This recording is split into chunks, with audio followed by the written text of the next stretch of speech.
Dorothy signed the deed transfer papers with trembling hands, tears of joy streaming down her face as she handed her son the house she'd spent 35 years paying off. "Thank you, Mom. You won't regret this," Michael said, hugging her tight.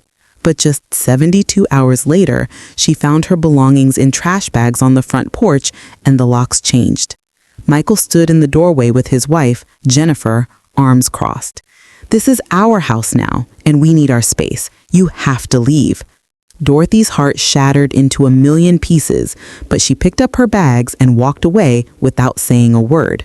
2 weeks later, her phone rang at 3 in the morning. It was Michael, his voice panicked and broken. "Mom, please, I've lost everything. The house, the business, all of it. I need your help." Dorothy looked at the phone, took a deep breath, and said 5 words that would change everything. Follow this story until the end and comment what city you're watching from so Dorothy can see how far her message of justice has traveled. Dorothy had been a widow for 8 years when she made the decision that would alter her life forever. At 71 years old, she'd lived in the same modest 3-bedroom house in suburban Ohio since 1988, the house where she'd raised Michael as a single mother after his father died in a construction accident. Every mortgage payment had been a struggle, every repair a sacrifice. But she'd done it all for him, for the security of knowing her son would always have a place to call home. Michael was her only child, her entire world, and when he announced he was getting married to Jennifer, Dorothy wanted to give them the best wedding gift she could imagine. She'd spent weeks thinking about it, consulting with her financial advisor, and finally deciding that transferring the house to Michael's name was the perfect solution. He and Jennifer could start their marriage without the burden of rent or a mortgage, and Dorothy would continue living there, helping with future grandchildren, being the family matriarch she'd always dreamed of becoming. The day of the transfer, Dorothy had worn her best dress and invited Michael and Jennifer to the lawyer's office. She'd prepared a little speech about family, legacy, and love. Michael had seemed genuinely moved, hugging her for a long time and promising to take care of her forever. Jennifer had smiled and called Dorothy Mom, saying how lucky she was to have such a generous mother-in-law. The lawyer, Mr. Peterson, had pulled Dorothy aside and asked her 3 times if she was absolutely certain about this decision. If she understood that once the deed was transferred, the house would legally belong to Michael and she would have no ownership rights. Dorothy had laughed off his concerns. "He's my son. He would never hurt me." She signed the papers with a heart full of hope and love, believing she was securing not just Michael's future, but her own place in it. She had no idea that she'd just made the biggest mistake of her life, and that the son she'd sacrificed everything for was about to show her exactly how little those sacrifices meant to him. The first 2 days after the transfer were normal. Michael and Jennifer came over for dinner, and they all laughed about future plans, about converting the basement into a playroom for the grandchildren Dorothy hoped would come soon. But on the 3rd morning, everything changed. Dorothy woke up to the sound of voices in the living room. She came downstairs in her bathrobe to find Jennifer directing 2 young men who were measuring the walls and taking pictures. "What's going on?" Dorothy asked, confused. Jennifer barely glanced at her. "We're getting quotes for renovations. This place needs a complete overhaul." "Renovations?" Dorothy looked around the living room she'd carefully maintained for decades. "But I just repainted in the spring." Jennifer's laugh was cold. "Dorothy, no offense, but your taste is very dated. We're thinking open concept, modern finishes, maybe knock down a few walls." "This is still my home, too," Dorothy said quietly. "We can discuss any changes together." Jennifer's smile faded. "Actually, that's something we need to talk about." She pulled out her phone and called Michael, who arrived within 20 minutes. Dorothy sat on the sofa, a sense of dread building in her stomach as her son and daughter-in-law stood before her like a corporate tribunal. "Mom," Michael began, his voice careful, "Jennifer and I have been talking. This house is pretty small for all three of us, and we're planning to start a family soon." Dorothy felt a flicker of hope. "Are you saying you want to add an addition? I'd love to help plan it." "No," Jennifer interrupted. "We're saying we need our privacy.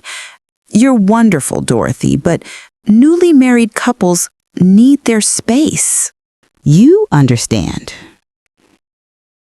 Dorothy looked at her son, waiting for him to correct Jennifer, to remind her that this had always been Dorothy's home, that the gift came with the understanding that Dorothy would continue living there. But Michael just stared at the floor.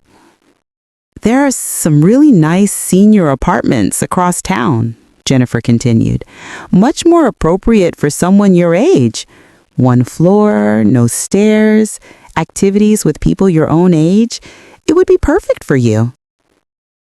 "I don't want to move," Dorothy said, her voice shaking.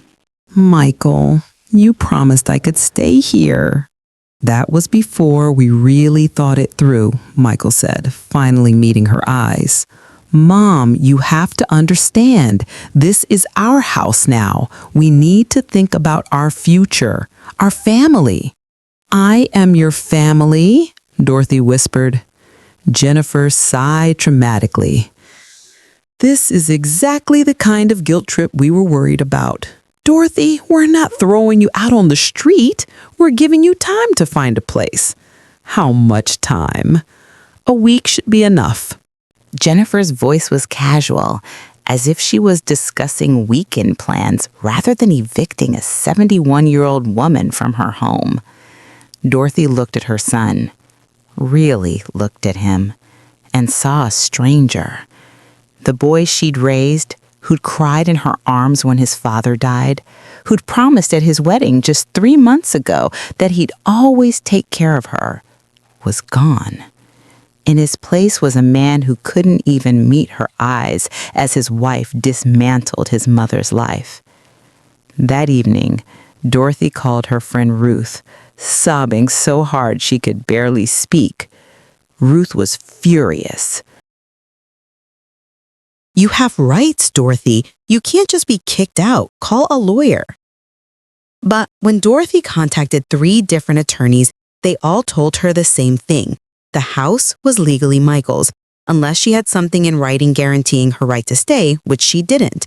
She was essentially a tenant at will and could be asked to leave at any time. The week Jennifer had given her somehow became 3 days. On the morning of the 4th day after the conversation, Dorothy woke to find her belongings had been packed into garbage bags and placed on the front porch. The locks had been changed. When she knocked on the door, Michael answered but wouldn't let her inside. "I'm sorry, Mom, but this is how it has to be. Jennifer says we need a clean break. She's pregnant, and the stress isn't good for the baby." Dorothy felt like she'd been slapped. "You're going to be a father, and you're doing this to your own mother? What kind of example is that?" Michael's face hardened. "Don't make this harder than it has to be. You raised me to be independent, to think of my own family first. Well, Jennifer and the baby are my family now." Dorothy picked up her bags, her entire life reduced to trash bags and a small suitcase, and called Ruth to come get her. She moved into Ruth's spare bedroom and spent the first week in a fog of grief and betrayal. But slowly, something began to shift inside her. She's pregnant, and the stress isn't good for the baby. Dorothy felt like she'd been slapped. "You're going to be a father, and you're doing this to your own mother? What kind of example is that?" Michael's face hardened. "Don't make this harder than it has to be. You raised me to be independent, to think of my own family first. Well, Jennifer and the baby are my family now." Dorothy picked up her bags, her entire life reduced to trash bags and a small suitcase, and called Ruth to come get her. She moved into Ruth's spare bedroom and spent the first week in a fog of grief and betrayal. But slowly, something began to shift inside her. The bills had come to Dorothy's address, showing a balance of $8,000, and when she'd asked about it, Michael had gotten angry and accused her of not trusting him. She remembered Jennifer's expensive tastes, the designer handbags, the luxury car they'd bought just weeks after the wedding, Michael's sudden talk about starting a business flipping houses. And then Dorothy remembered something else. 2 years ago, her brother Frank had passed away and left Dorothy a piece of property in Florida, a small commercial lot near a developing area. Dorothy had never done anything with it, had almost forgotten about it. She'd mentioned it once to Michael, saying she'd probably sell it eventually and put the money toward her retirement. Michael had been very interested in that property, had asked multiple questions about its value, its location, whether she'd had appraised. Dorothy sat up in Ruth's guest bed at 2 a.m, her heart racing. She turned on the light and searched through the boxes of documents she'd managed to salvage from her house. There, in a folder marked Important Papers, she found what she was looking for. The deed to the Florida property still in her name. And beneath it, a letter from a development company dated 6 months ago, before Michael's wedding, offering her $450,000 for the lot. An offer she'd never seen before because it had been sent to her home address, where Michael and Jennifer had already been living while planning their wedding, where they'd been helping her sort her mail. Dorothy's hands shook as she understood the full scope of what had happened. Michael hadn't wanted the Ohio house out of love or gratitude. He'd wanted her under his control, dependent on him, so he could manipulate her into signing over the Florida property. The house had just been step 1. Her phone buzzed with a text from Michael. 2 days later, Dorothy signed a contract selling the Florida property directly to the construction company for $450,000. She created a trust fund with Mr. Peterson, protecting the money from any potential claims. And then she waited. Michael called a few hours after finding out about the sale, his voice trembling with anger.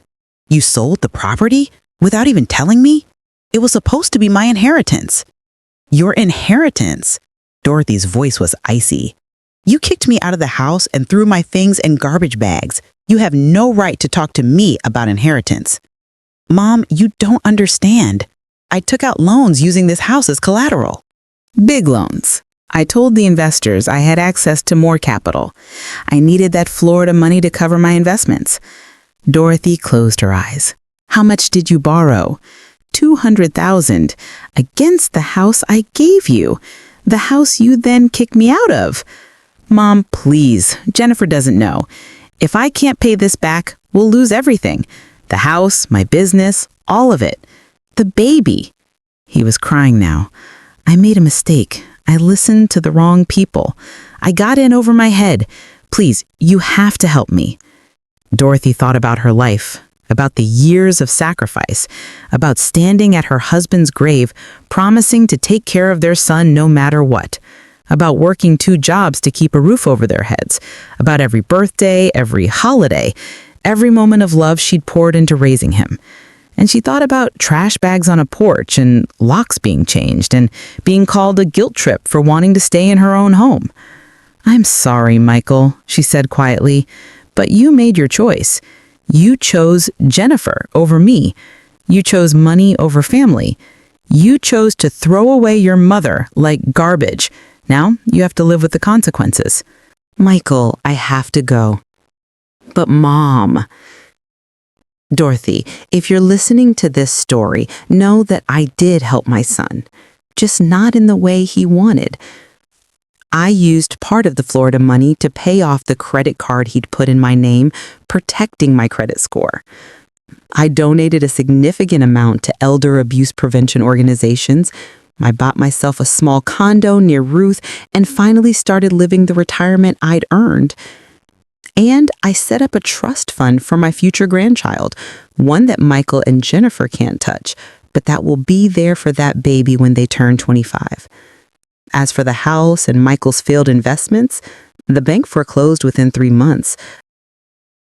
Michael and Jennifer lost everything and had to move in with her parents, where I heard Jennifer's mother is far less tolerant of their schemes than I was.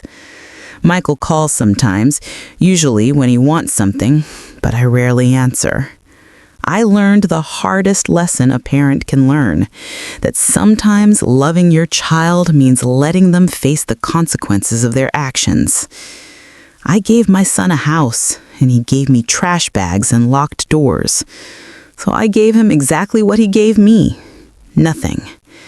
And for the first time in years, I'm finally at peace. 3 years have passed since Dorothy signed away her house, and the woman she is now barely resembles the woman who cried on Ruth's couch, heartbroken and homeless.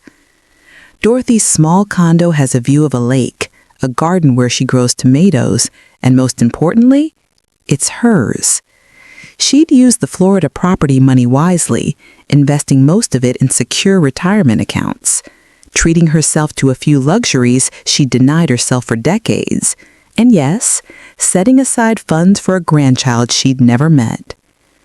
Michael and Jennifer had a daughter, Emily, now 2 years old. Dorothy had seen pictures on social media before she blocked them, unable to bear the sight of her son playing happy family while she lived with the betrayal. But 6 months ago, something unexpected happened. Dorothy had read it once, then put it in a drawer. Forgiveness, she'd learned, wasn't something you owed anyone, not even your own child. It was something you gave when you were ready, if you were ever ready. She thought about responding, about extending some olive branch, but every time she considered it, she remembered those trash bags on the porch. Some wounds were too deep for a simple apology to heal. But life had given Dorothy unexpected gifts in the wake of her loss. She'd joined a support group for seniors who'd experienced financial abuse from family members and had been shocked to discover how common her story was.